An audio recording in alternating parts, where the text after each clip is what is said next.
நடைமுறைப்படுத்துவது என்பது தான் சுன்னத் என்று சொல்வார்கள். அதை விட கூடுதலா அவங்க மீது ஸலவாத்து ஸலாம் சொல்வதும் சுன்னத். அதை சாதாரணமா நினைக்க கூடாது. வாய் திறந்து சொல்லணும், அஸ்ஸலாத்து வஸ்ஸலாமு அலைக்கும் யா ரசூலல்லாஹ் என்று சொல்லணும்.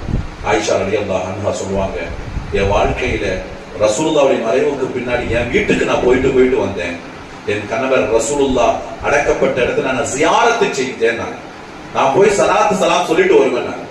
எப்போ சையதுனா அபூபக்கர் அடக்கப்பட்டாங்களோ மறைவுக்கு பின்னாடி, அப்பவும் நான் ஜியாரத்துக்கு போனேன்னாங்க.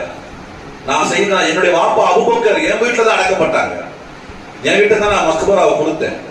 சையதுனா உமர் ரலியல்லாஹு அன்ஹு எப்போ அடக்கப்பட்டாங்களோ அதற்கு பின்னால நான் ஜியாரத்துக்கு போகலன்னு ஆயிஷா ரலியல்லாஹு அன்ஹா.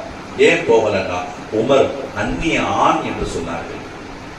உமர் நான் போய் நின்றால் அவளுக்கு ரோஷம் வரும் என்று சொன்னார்கள். ஏன்னா அவங்க எல்லாம் ஹயாத்தாவே இருப்பாங்க உள்ள. ஆயிஷா அம்மா சொன்னாங்க, அவங்க எல்லாம் ஹயாத், அம்பியாக்கள் ஹயாத், ஷுஹதாக்கள் ஹயாத். அவங்க மக்பரால வெளி அல்லாஹ் குர்ஆன்ல சொல்வான், இன்னஹும் லா அம்வாத் வ இன்னஹும் பல் அஹ்யாஇ மின்ஹும். அவர்கள் மௌத்தாக்கள் என்று நீங்கள் அடக்கி விடுங்கள், ஆனால் அவர்கள் மௌத்தாக்கள் இல்ல, அல் அஹ்யா, அவர்களும் உள்ளே உயிர் வாழ்வார்கள் என்று அல்லாஹ் சொல்றான் குர்ஆனில். இப்ப நாம சொல்ற சலாம்லாம் உங்களுக்கு கேட்கும். அதனால நீங்க சையதுனா அபூபக்கரை பார்க்கும் பொழுதும் அவர்களுக்கு சலாம் சொல்லணும்.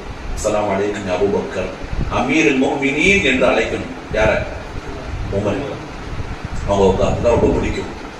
தன்னை அமீருல் முஃமினீன் என்று அழைப்பதுதான் பிடிக்கும் உமர் ரலியல்லாஹு அன்ஹு.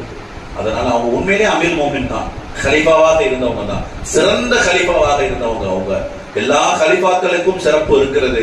அவர்கள் எந்த அளவுக்கு சொன்னாங்கன்னா, நான் தவறு செய்தால் இந்த உமரை இந்த வாளை கொண்டு குத்தி கேளு என்று